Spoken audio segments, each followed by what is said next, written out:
Hey guys, I'm super excited to be back again and share with you on this subject. When God speaks through our environment, that is, when God speaks through our surroundings.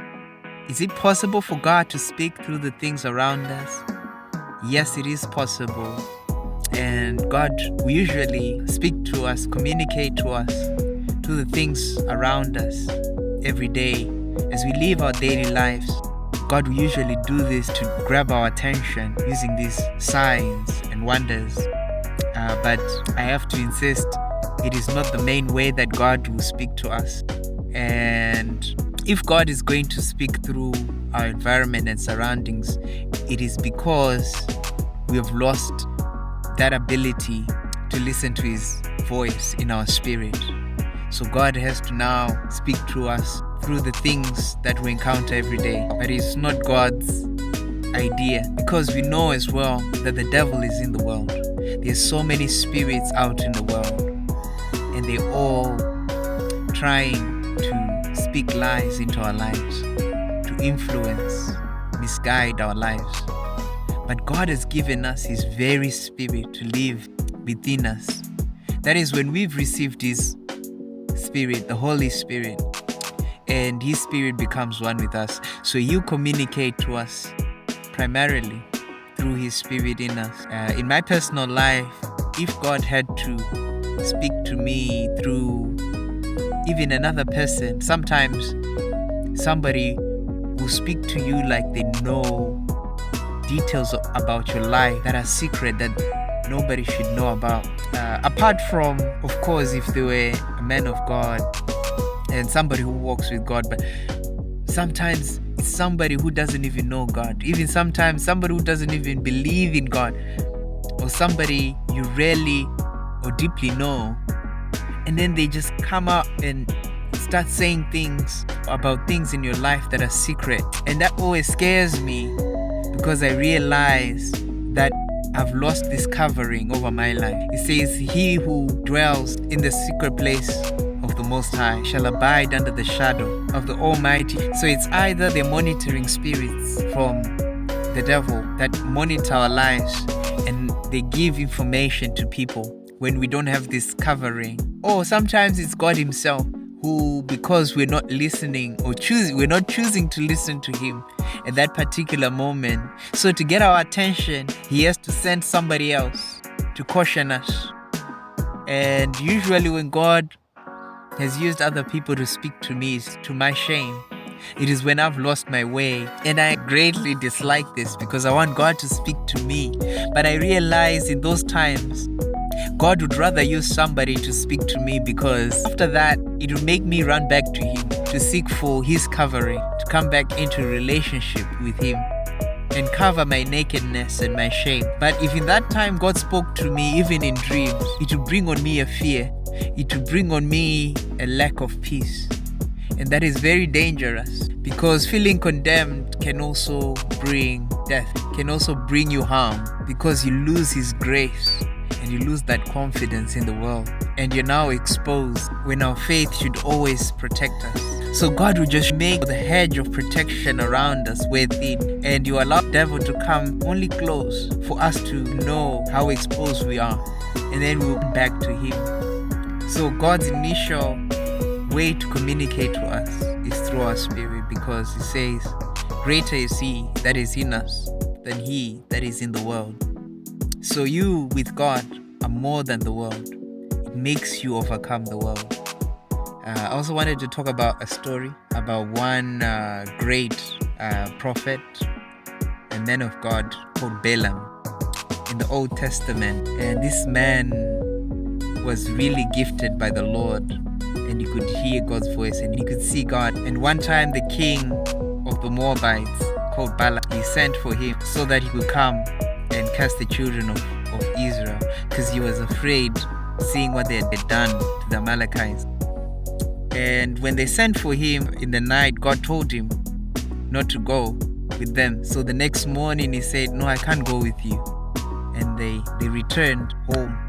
And Balak sent again for more chiefs of higher position and greater in number, and promising him, saying, I'll give you a place of great honor. Whatever you say to me, I'll do. So come and put a curse on these people.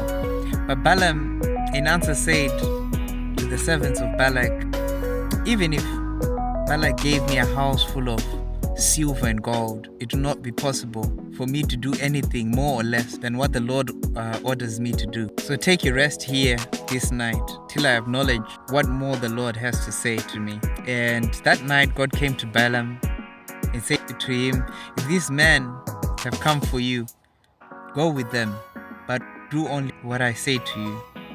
In the morning, Balaam got up, he made ready his donkey, and went with the chiefs of Moab. But in the journey, God was moved with wrath because he went. And the angel of the Lord took up a position in the road to keep him from his purpose. So sometimes God can block your way, can block your purpose if you're going the wrong way. He doesn't want you to go. And he says now, he was seated on his donkey, and his two servants were with him. And the donkey saw the angel waiting in the road with a sword in his hand, and turning from the road, the donkey went into the field, and Balaam gave his donkey blows to get back to the road. Then the angel of the Lord took his position in a narrow road with a wall on this side and on that. And the donkey saw the angel of the Lord and went near the wall, crushing Balaam's foot against the wall. And he gave the donkey proper blows. Then the angel of the Lord went further, stopping in a narrow place where there was no room for turning to the right or to the left. And the donkey saw the angel and went down on the earth under Balaam. And full of wrath, Balaam gave the donkey more blows with his stick. And the Lord gave the donkey power to speak. And it opened its mouth and said to Balaam, what have I done to you that you have given me all these blows these 3 times? And Balaam said to the donkey, you have made me seem foolish. If only I had a sword in my hand, I would put you to death. And the donkey said to Balaam, am I not your donkey upon which you have gone all your life till this day? And have I ever done this to you before? And he said, no. Then the Lord made Balaam's eyes open, and he saw the angel of the Lord in the way with his sword in his hand. And he went down on his face to the earth. The angel of the Lord said to him, why have you been beating your donkey these 3 times? See, I've come out against you to keep you back, because your purpose is not pleasing to me.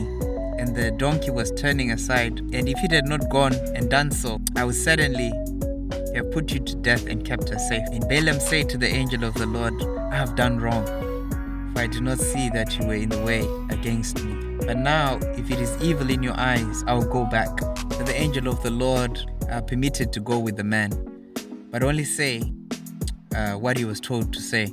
And Balaam went on with the chiefs. Now I find it interesting because the night before, God had told him to go with the man.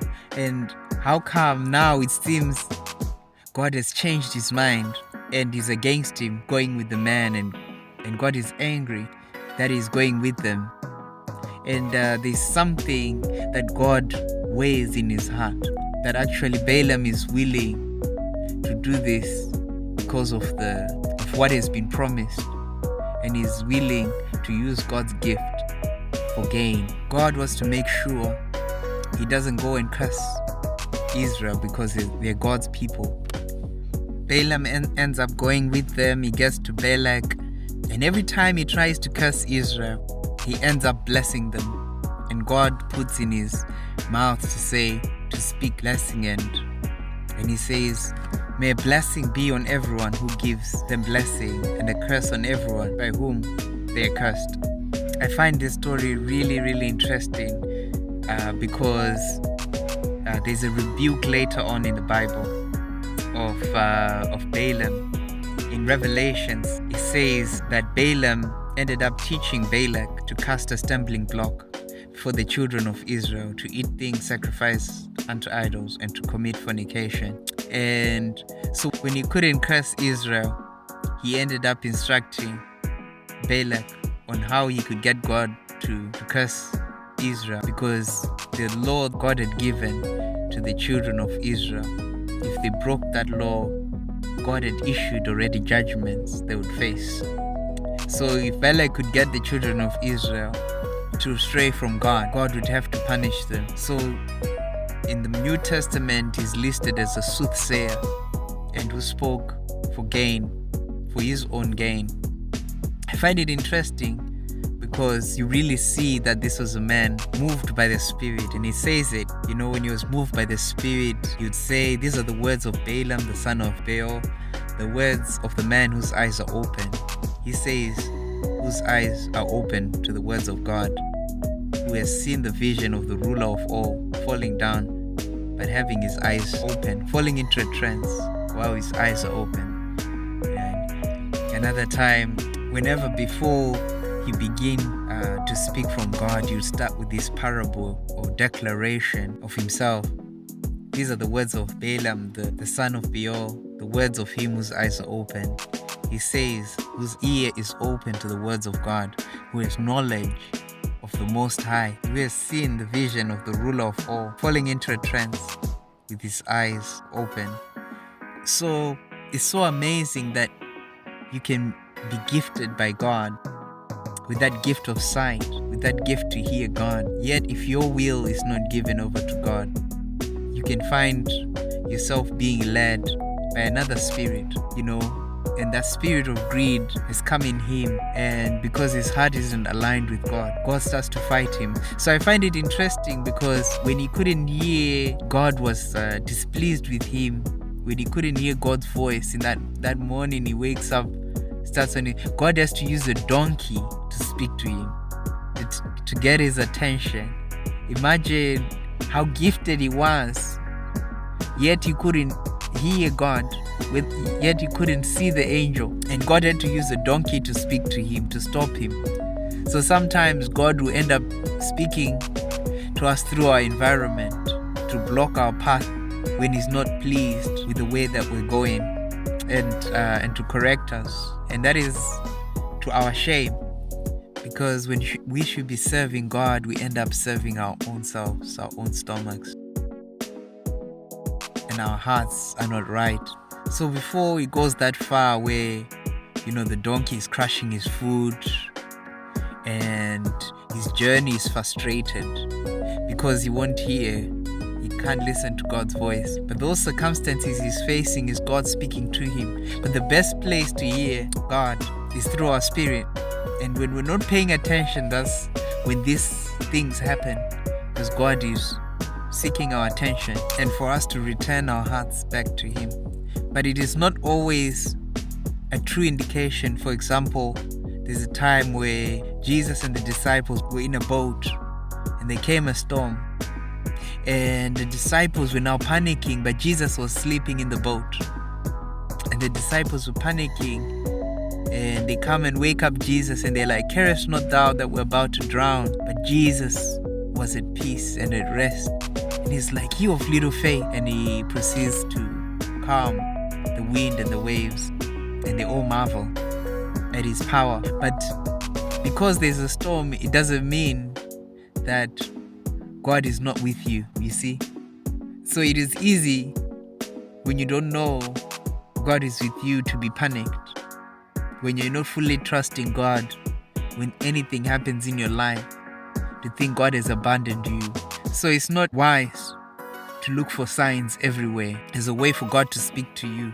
I've seen so many people who are obsessed with seeking signs, and I see their life is chaotic and confusion, because one time it seems like God is saying this, and the next day it seems like he's saying another thing. But really, they should be listening to that inner counsel, and God guides us through his spirit in us.